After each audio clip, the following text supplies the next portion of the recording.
Senang ngobrol. Ya.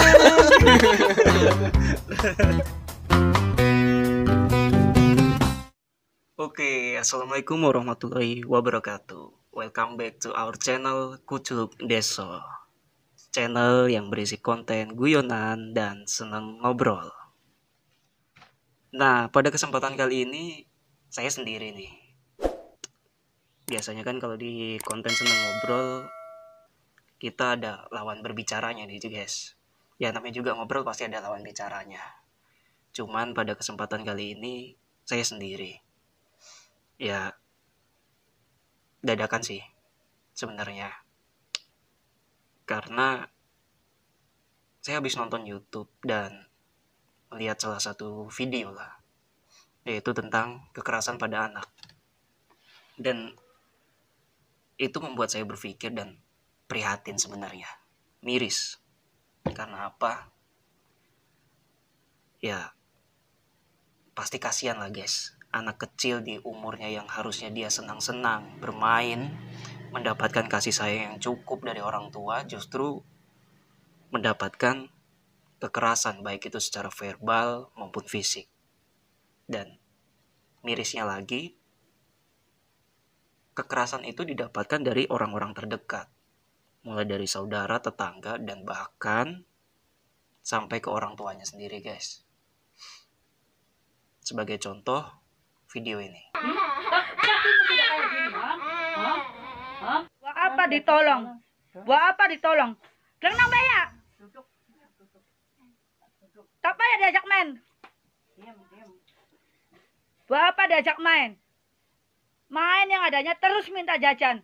Buat kerusuhan dekat orang. Sampai kayak kirik ya. Memang kirik anjing gini. Pakai menusuk. Enak aja cakapnya, jangan mengharapkan duit. Hidup senang sendiri aja. Kasih makan lontenya tuh. Alasannya lontenya yang hidupin dia. Nah, Duit. cukup segitu aja lah guys. Karena sangat miris untuk melihatnya dan mendengarnya. Di video tersebut, sepertinya orang tuanya melakukan kekerasan pada anak laki-laki. Dan saya yakin juga video ini hanya satu dari banyaknya kekerasan yang terjadi pada anak. Mungkin video ini yang viral saja sih. Ya, video ini sudah lama viralnya, sekitaran 5 bulan yang lalu. Cuman dari video ini sangat memprihatinkan. Kekerasan pada anak yang dilakukan oleh orang tuanya sendiri. Karena alasan sang suami atau ayahnya dari anak tersebut meninggalkan istri dan keluarga istrinya dengan wanita lain. Sepertinya itu sih yang tertangkap di video ini. Cuman, ya kenapa harus anak yang jadi pelampiasannya? Anak mengerti apa sih tentang hubungan yang dijalani orang tuanya? Tentang masalah-masalah yang diterima orang tuanya?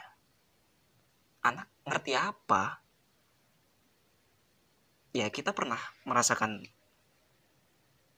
di usia anak-anak guys. Kita pasti di usia anak-anak ya hanya mengerti tentang main, jajan, bermain sama teman-teman, layangan, sepak bola, atau yang lainnya. Dan di umur yang anak kecil di video ini, dia mendapatkan kekerasan. Dengan alasan, ya sebagai pelampiasan atas hal yang gak ada sangkut pautnya dengan anak tersebut. Ya, ini pembelajaran sih sebenarnya buat kita-kita yang belum menikah atau buat orang-orang yang sudah menikah dan mempersiapkan diri sebagai orang tua. Yaitu bagaimana kita bijak menghadapi masalah. Ya kalau kita punya masalah, kita nggak harus melampiaskan masalah kita, stresor kita kepada anak kecil yang belum ngerti apa-apa. gitu loh. Ya gini aja lah, setelah melampiaskan semua amarah kita, stres kita kepada anak kecil, mereka bisa apa? Apa kita puas? Enggak juga gitu.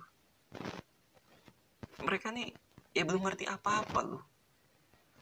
Dan untuk orang tua yang ada di luar sana yang menyaksikan video ini, itu anakmu sendiri loh, Bapak Ibu, darah daging sendiri, hasil cinta dari sebuah hubungan antara Bapak Ibu dengan pasangan.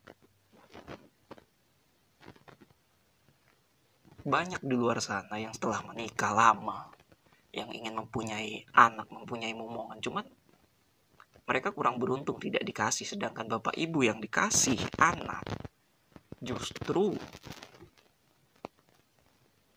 melakukan tindakan-tindakan kekerasan pada anak tersebut sebagai pelampiasan dari stresor dan masalah-masalah kehidupan.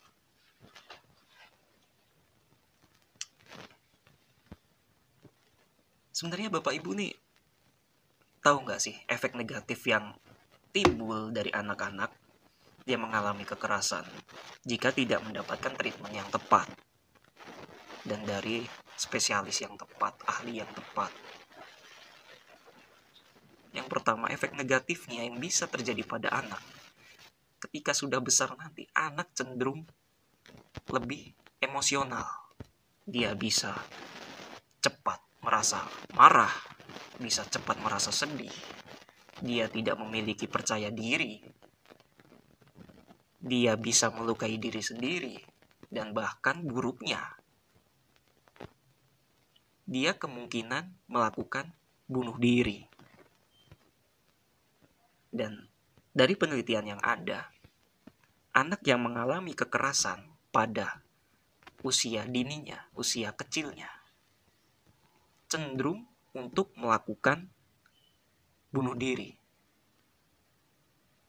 Itu hal yang miris loh. Dan dosa siapa? Tentu dosa orang tua atau dosa orang yang melakukan tindak kekerasan tersebut. Itu efek yang pertama. Efek yang kedua, yaitu penurunan fungsi otak. Anak cenderung minim prestasi, minim kreativitas. Karena apa? Ya karena tentunya dia takut, guys. Karena trauma yang ada di otaknya dari pengalaman masa lalunya, itu yang membuat dia minim berprestasi tadi, minim memiliki kreativitas. Yang berhubungan dengan efek yang ketiga, yaitu hilangnya kepercayaan kepada orang lain. Tentu saja hilang. Orang yang, ya gimana lah, kita anggap diri kita di masa kecil kita. Masalah ini di saat-saat kita kecil, saat-saat kita di usia anak-anak, kita mengalami kekerasan dari orang tua, orang yang melahirkan kita. Setelah kita beranjak dewasa, ya kita mau percaya sama siapa? Sedangkan orang yang melahirkan kita saja dia dapat melakukan kekerasan pada kita, gitu.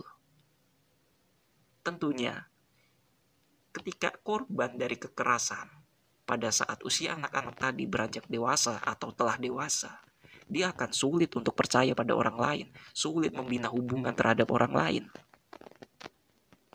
Dan dia akan merasa curiga, sangat-sangat curiga, takut untuk berkenalan dengan orang lain. Dan efek yang keempat, yaitu resiko gangguan kesehatan, baik secara psikis maupun fisik. Psikis tentu jelas,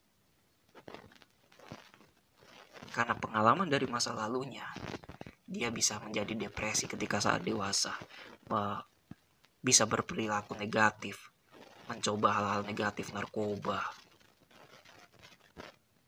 kekerasan. Tentu anak yang mengalami kekerasan pada saat usia dini, ketika beranjak dewasa dengan emosi yang labil, penurunan fungsi otak, minim prestasi, minim kreativitas, hilangnya kepercayaan pada orang lain, tentu dia akan depresi. Dan larinya dari depresi adalah tidak lain tidak bukan alkohol dan obat-obatan. Itu. Untuk gangguan kesehatan secara fisik, kesehatan tubuh manusia itu bermula dari sini, dari otak, dari psikis kita, psikologi kita. Jika psikologinya sudah terganggu, tentu fungsi tubuh semua, fungsi seluruh tubuh pasti akan terganggu. Mulai dari hipertensi, stroke, sampai yang lain. Dan efek negatif yang terakhir, yaitu korban dari kekerasan pada saat masa anak akan cenderung mengikuti atau meniru atau melakukan hal yang sama kepada anak-anak, mau anaknya sendiri atau anak orang lain. Karena dia ingin membuat orang lain merasakan apa yang dia rasakan saat kecil. Dan kalau efek yang terakhir ini tidak mendapatkan treatment yang pas, mau sampai kapan kekerasan pada anak ini akan berlanjut. Pasti akan turun-temurun dan turun terus. Sampai kapan?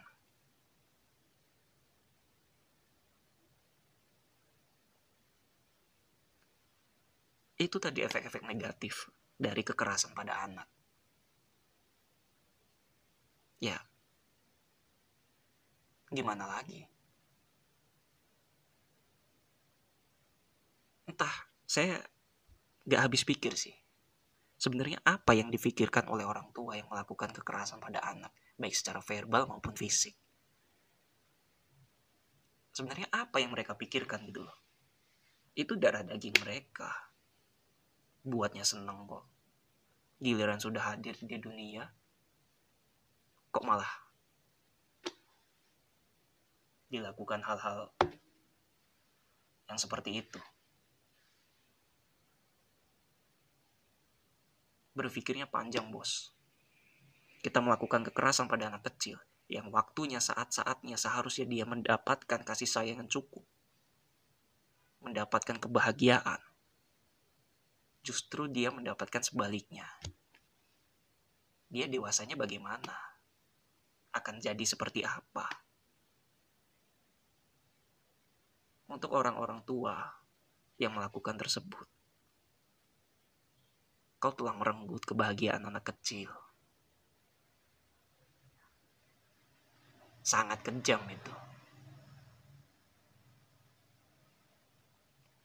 Gak ada suatu pun masalah di dunia ini yang bisa menjadi alasan kau melampiaskannya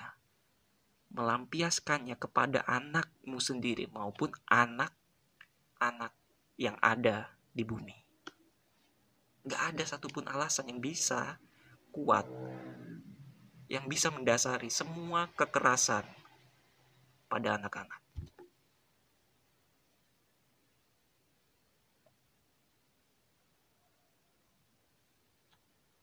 Ya, saya hanya berpesan kepada generasi muda yang sekarang, umur saya, di bawah saya, adik-adik saya, atau kakak-kakak saya yang belum menikah atau sudah menikah dan belum mempunyai anak atau dia sedang belajar menjadi orang tua. Marilah kita lindungin masa depan anak kita, generasi-generasi yang akan datang, dengan cara tidak melakukan kekerasan pada anak. Karena efeknya tadi ada emosi yang bakal mudah marah, mudah sedih, kepercayaan diri hilang, dapat melukai diri dan bahkan sampai bunuh diri. Marilah kita jaga generasi kita. Kita sama-sama belajar. Dan saya tekankan, tidak ada satu alasan pun yang bisa diterima untuk melakukan kekerasan pada anak-anak.